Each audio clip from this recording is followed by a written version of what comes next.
You see over 1065 Old Country Road.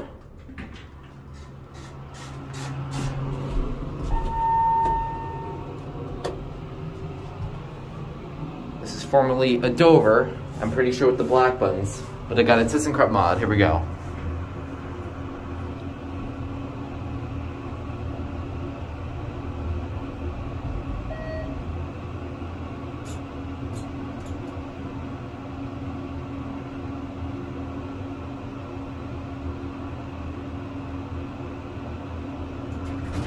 That is an awkward placement for the number.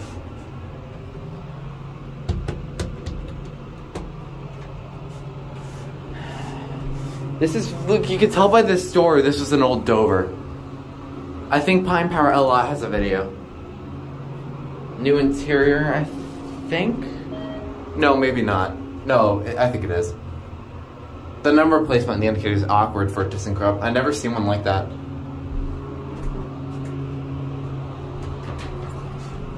Mad BS. It kind of stinks. And there it goes.